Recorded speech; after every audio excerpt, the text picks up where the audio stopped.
Hello, everyone. This is Lenard Guzman with Emily Robinson on the Modern Divorce Podcast. We renamed it. We're like redoing everything. It was like kitchen. We're redoing.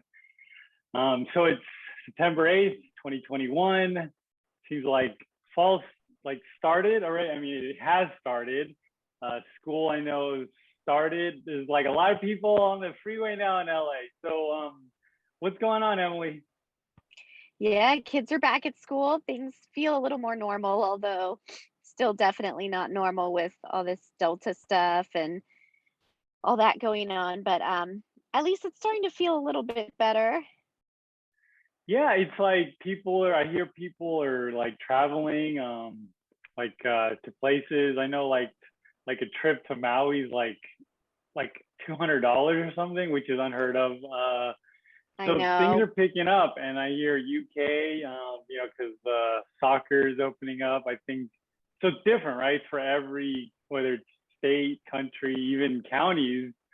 I hear have different, I guess, mandates. That's like a new thing, and it's gonna be weird because like my nieces and nephews are gonna go through the world like we have like, oh, wear a jacket, it's gonna get cold. They're gonna have like a jacket on their face, so it's gonna be I interesting how they grow know. up. It's a different world for them. Wearing a mask is just normal. Yeah. So yeah, we're trying different things. Like we got a kitchen. I got like an express. I've always wanted an espresso machine. We have it. This is a virtual one. So trying Very new things nice. here. But we still have the same format. So this part of the show, we're going to go over the news of the day of what's going on in divorce. Looks like, God, this. To start off with the Brad Angelina one, the divorce. I was curious of this because this is a little unusual because it's lasted a decade already. That's what it says here. Wow. Let's see what happens. Okay, It's and it been a looks like, decade? yeah, it says here, and I know like they're probably promoting Angelina Jolie's Marvel movie coming up. I'm into Marvel stuff, so I'm sure this part of it. They always get me with the bait. So Angelina Jolie opened up on the traumatic nature of the last decade, which saw marriage to Brad Pitt collapse and ignited an ongoing custody battle for their kids. This is from the Sun.com. I think this is out of the UK, maybe. Um, so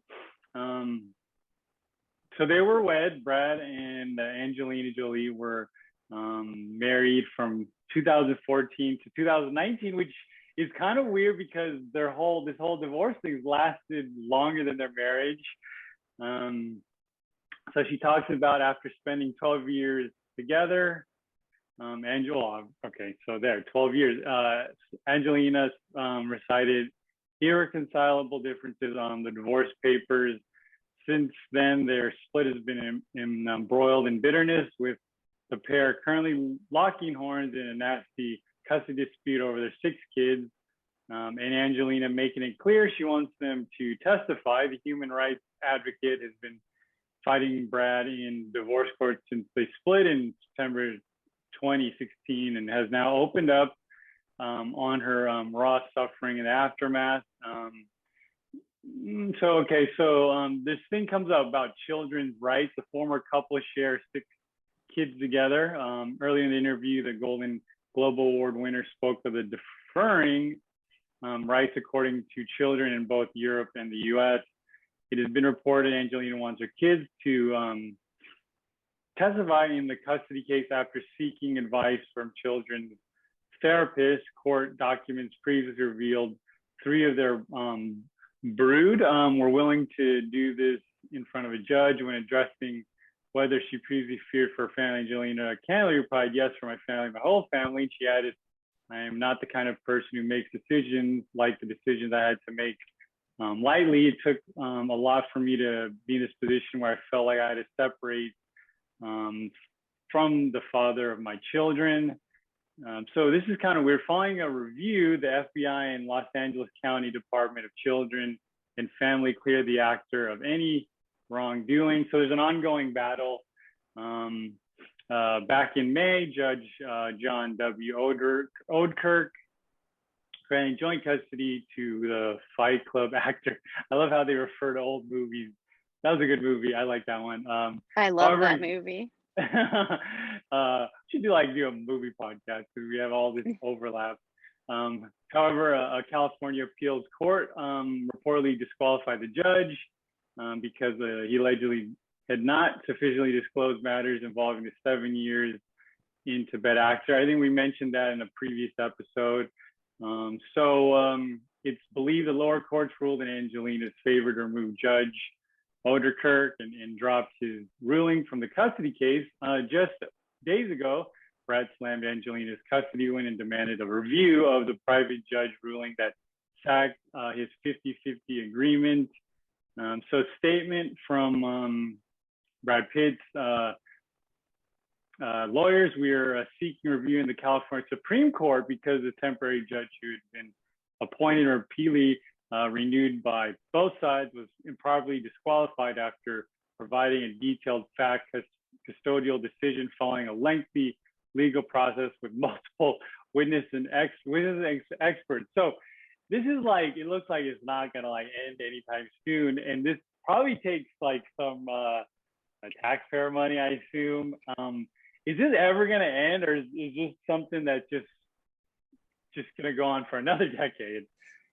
I mean, it eventually has to end. The courts will put an end to it at some point. But until the last child is 18, I mean, really, they can keep going back to court forever. So a lot of times these cases are really rough and keep going back to court and keep getting modified for years until the last child ages out, and then there's nothing to really fight over anymore. Okay, so I guess we'll cover this ongoing thing. We touch it every month. So let's go to another article here. So this is from NewYorkTimes.com. Divorce stinks, but it could be your superpower. A divorced mother of two finds a new sense of pride in learning how to manage a home and much more on her own. So let's see how. This is longer than I thought it would be, but let's see where this goes. 3 years ago, this is by Hannah Ingber. 3 years ago, I contemplated ending my marriage. I looked out my kitchen window and saw my husband mowing our lawn. I didn't know yet if I'd be able to manage on our own living in the New York suburbs as a divorced mother of two. Yes, I'd spent years alone when I was younger as a journalist, and I moved to Myanmar and India by myself, but this was different. Could I manage a house alone? Could I mow the lawn? That summer, I started experimenting with taking on some of the tasks that he had always done. First up was cutting the grass. Let's go down. Go down here. So if we skip a little bit, so divorce is miserable. I don't recommend it, but I've got to say it's forced me to do all sorts of things I never imagined I could. The summer after we separated, I drove 5 hours with the boys, then ages 5 and 3, to a cabin on a lake in the Adirondack. I haven't been there, but I assume this is in the East Coast somewhere. I packed our car with what seemed like every toy and snack and item of clothing we owned. I was terrified to go alone with them, and extra Lego sets were my security blanket. There were moments on the trip when I imagined that the other guests were looking at me with pity, wondering why I didn't have a partner helping me. I asked myself that too. So let's see if we go. Later, my family told me how proud they were of me for not panicking. So we're skipping. I was not proud at that moment. I was exhausted and overwhelmed, and said I had no one to help me, and I decided to put the kids to bed. So if we go back, it says,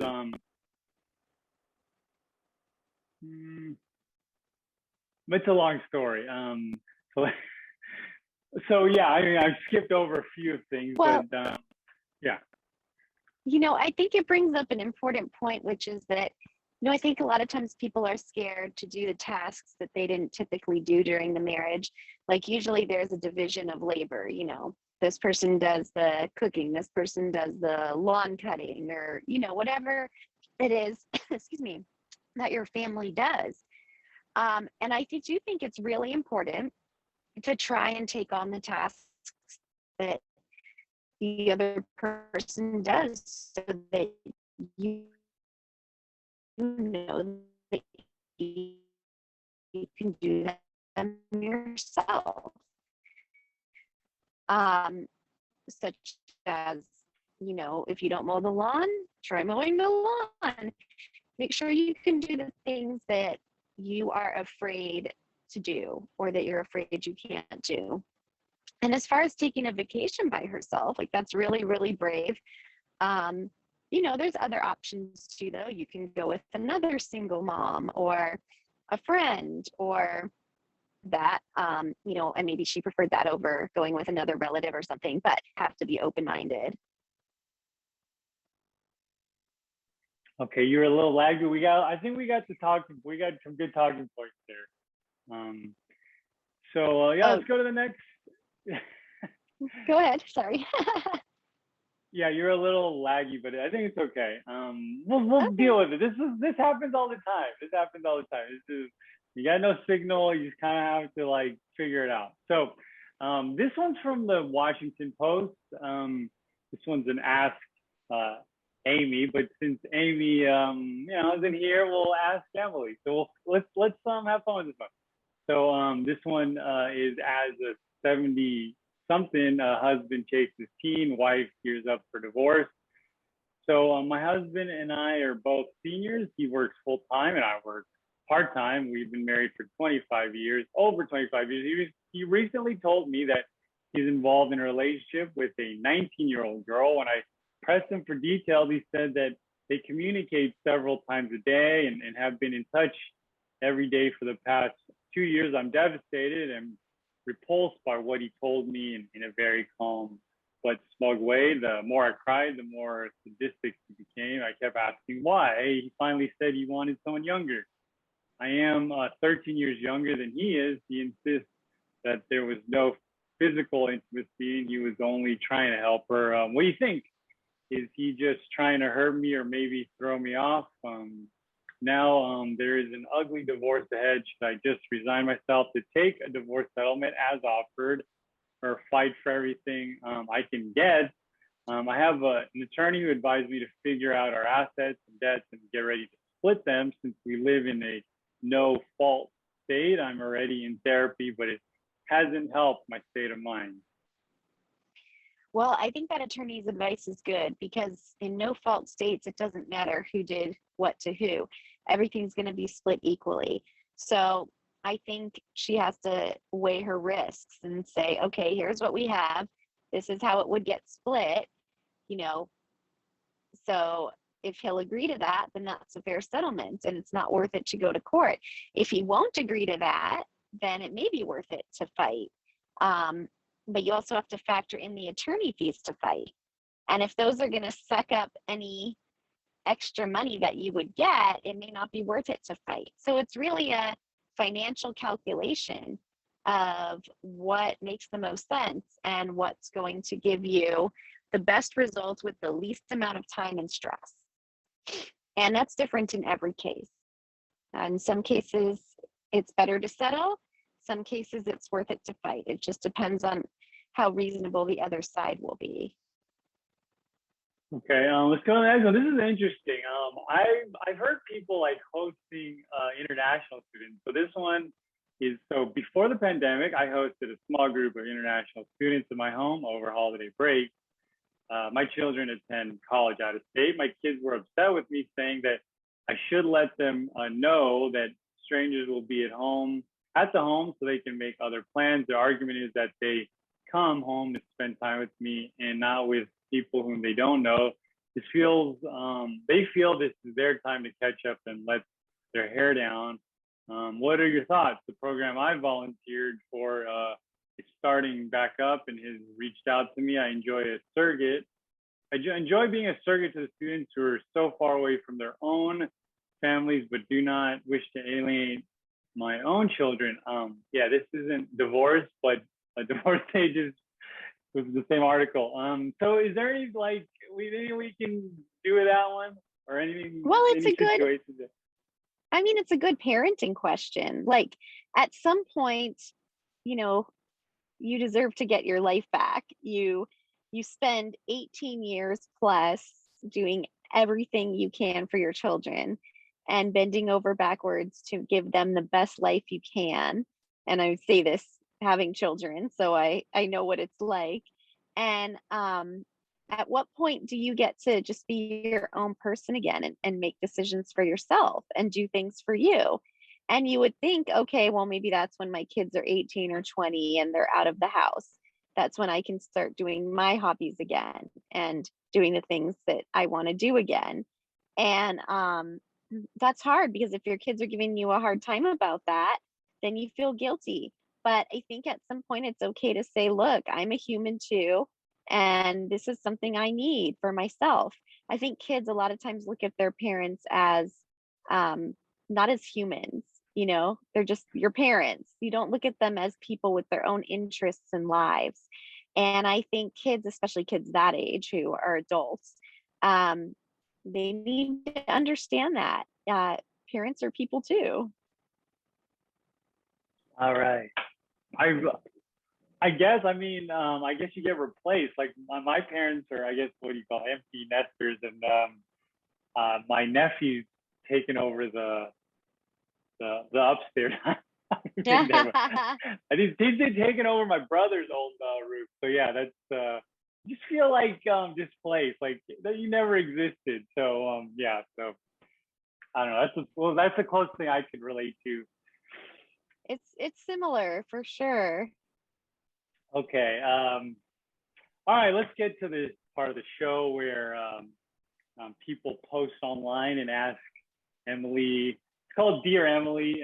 We're gonna go over some some posts where people have started the divorce process, whether they're going through child custody, trying to like figure out how to split assets, things, and things are all different. Maybe people divorce at different stages in their life. So let's get to the first one here. This one's a dating one, a dating after divorce one. So it gets better. I thought I'd like to share something positive. My ex and I split at our 4-year anniversary, and that was very hard. Sure, there was abuse involved, which probably helped.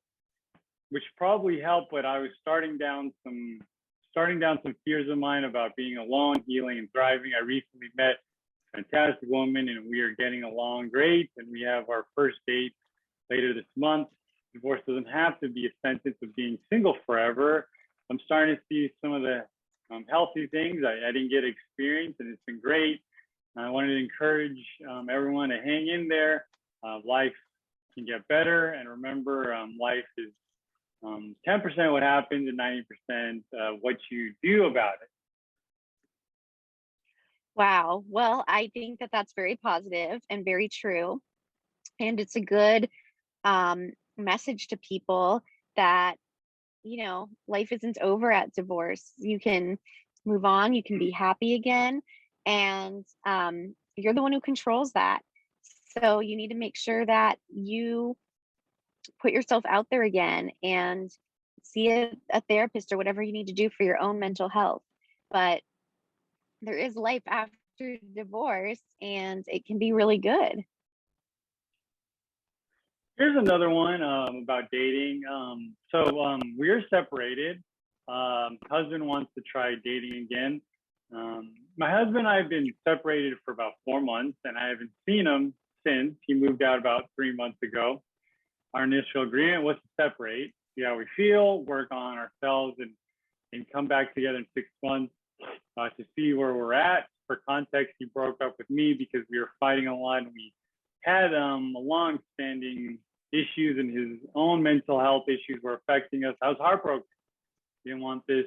Cried many nights, but then slowly started living my life again, working on me, fast forward to now, I reached out to him asking to talk because I'm in somewhat a better place, felt ready to move forward. I told him I need to move on with my life, or with or without him. He said it feels too soon, but he's willing to meet up. He also wants to try dating again. At this point, while I'm still sad, I'm doing better, and during this time apart, have really recognized my self-worth. I'm not a backup option. I still love him, but don't want to get hurt again. Also, just based on his text, it feels like he wants to see if I've changed, but he doesn't seem like he's changed at all. He's not exactly trying to woo me. It's more like, let's meet up and go on a few dates and see where things go. Earlier on, I would have begged him to say that, but now it's not worth it. Can things ever be the same after separation?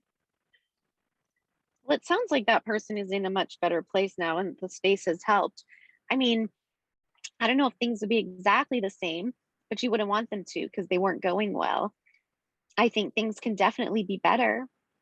I think talking about it and being willing to try things and trial, separate, and then meet and talk, all of that is the key to making things get better. So I absolutely think marriages can be saved, and that, you know, things can be good again if you put the effort in.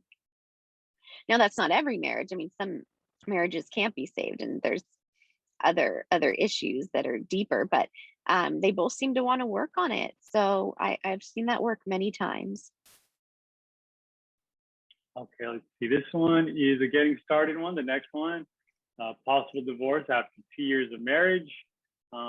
He's 24, I'm 22. We met on Tinder 3 years ago and everything was great. He joined the Army again and went through basic. After about a year together, he proposed during family weekend. And I said yes. We got married a month later. Things were great. He got stationed in Colorado, have an apartment, got a dog. I thought things were fine until he, out of the blue, told me he was unhappy. I was completely blindsided. We do have petty arguments, and I'm usually the one that starts them. They're usually nothing major at all. I have self-esteem issues, and he doesn't like that. We both have issues. We talked about things a few days ago, and he told me he wanted to work on our marriage and wanted to be with me, and everything was fine. After that, a few days later, and he's not acting like himself. He's very distant and looks completely unhappy. He told me tonight that he doesn't think he'll ever be happy no matter what. He isn't interested in counseling at all. I've tried asking what I can do to make things better, but I don't see the point. I asked him what's wrong, and he just says he's fine. He's not cheating on me, and I know that for a fact. That's not who he is. He's deploying within the next week, and my parents are coming to get me this week so I can come home and be with them in Ohio. Is it worth trying to even fix? I don't think things will ever be the same with us ever again. He never comforts me when I need him to. He's never been very affectionate. He doesn't talk about his feelings, nothing. I love him, but I can't live like this. I know we got married probably too soon. I know I'm young, but I'm afraid I won't find anyone ever again. Well, it's about wanting to do the work. If you're willing to do the work to fix things, then it could be salvageable, but they both have to be willing to do the work, including him. And doesn't sound like he necessarily is. As far as meeting someone else, I mean, that person's very young. The chances they're going to meet somebody else. It's scary when you have been out of the dating world for a while to say, oh, I got to go back into that world. But I mean, it would be very unlikely that a 22-year-old's not going to find somebody else in the rest of her long life. Gosh, I wonder what it's like to date in the app. Like, how was it? Was it Gen? Is it Gen Z? Yeah, I'm geriatric now, so I wouldn't know how that works.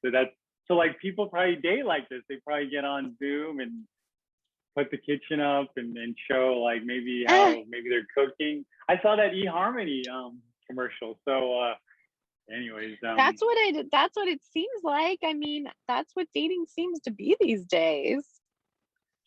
yeah. I So mean, it's not something I ever went through. We just had like instant messenger. in fact, okay. Yeah. Well, that's the last post we have for the day. Any? I know it's like it's September here. A lot of things. You know, parents. I see. The divorced parents in the neighborhood.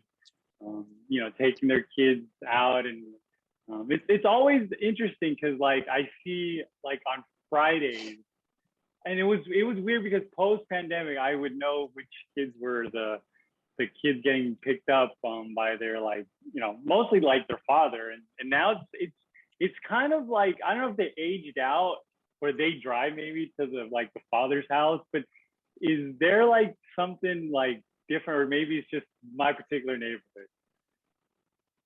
Like where you're seeing the kids getting picked up more as Yeah. opposed to Well, before the pandemic, I could like Friday mornings, like the kids would get picked up, and then like you could tell like one of the uh parents, I hope I'm watching this, they would go out of the community gate and it's probably like I think we were talking about it.